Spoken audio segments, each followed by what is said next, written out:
Welcome to the new Salto podcast, where we explore trending topics in smart living, innovative access control, and smart building solutions. In today's episode, we discuss an incredibly important topic: how to develop effective school lockdown procedures. Having a clear and detailed plan in place can make all the difference if you need to keep students and staff safe during critical events. We'll tackle the questions nobody likes to think about and explore how modern access control solutions can make our schools more secure. Let's dive in. Unlocking Talks, a podcast by Salto. Hello, Alex, and welcome everyone to another episode of Unlocking Talks. Hello, everyone, and welcome back. Sarah, I think you'll agree with me that today's episode is special. We're diving into a much more social topic. Absolutely. Today, it's all about school safety and effective lockdown procedures, which we know could be a difficult and often sensitive topic.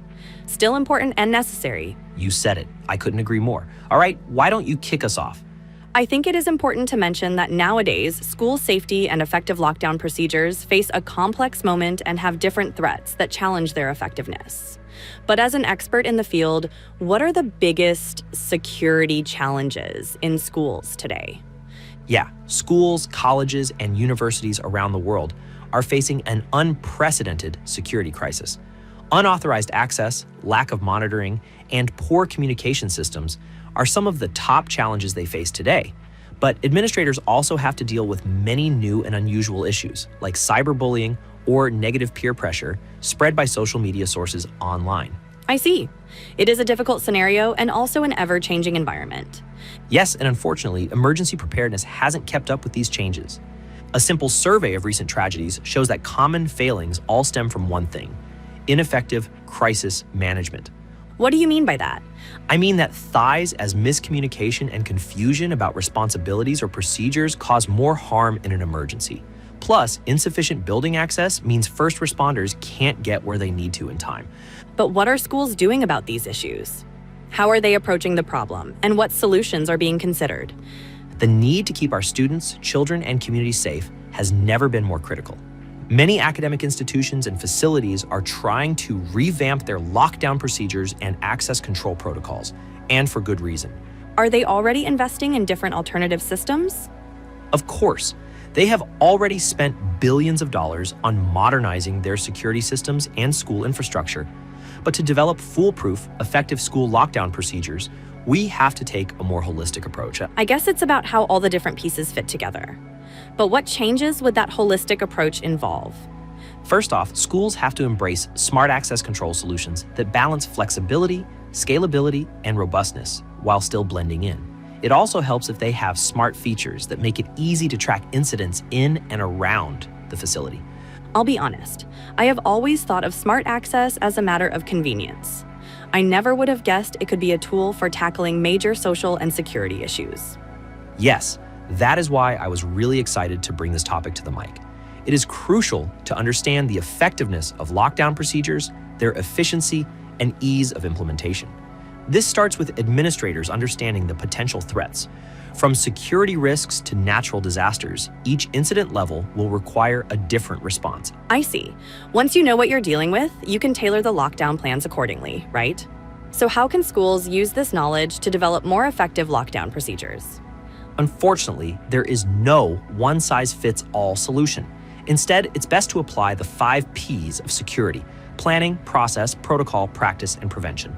I'm interested in the 5 P's. Could you briefly develop each of them to have a wider view of them? Sure. So planning involves creating an emergency preparedness plan well in advance. Having clear guidelines and expected actions can save lives. Whereas process reminds us that communication and training are also critical, as a plan is only as good as the people who implement it. The clearer and more consistent the communication, the smoother the process will be. Okay, and what about the rest? This brings us to protocol. Teachers, students, and staff need to know the exact protocols to follow in case of a lockdown situation. Practice is essential too, so regular drills should be part of the school calendar. Practice ensures everyone can react quickly and calmly if an emergency arises. And lastly, the most important, prevention. The goal is to avoid unsafe situations whenever possible. And smart technologies go a long way in accomplishing that. How can schools use smart solutions to strengthen their lockdown procedures? Smart access technologies play a major role in enhancing security during a lockdown. By integrating smart access control systems, schools gain important functionalities like the ability to lock doors and monitor entry points remotely. That definitely sounds useful. They can also keep unauthorized individuals from accessing school grounds without putting students or teachers at risk. Using smart solutions also alerts authorities faster and provides real-time updates. This can be invaluable in a high-stress situation where every second matters. But if all doors are locked in an emergency, how can first responders gain access?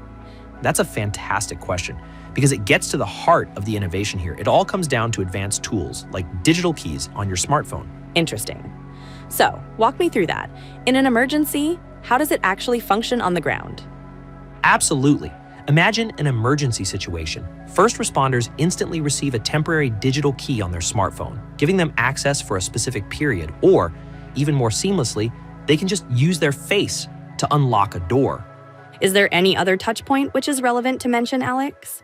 I would say post-incident reviews are also critical. We can always learn from every situation. After an incident, schools should always ask, what worked well, what didn't, and how can things be improved?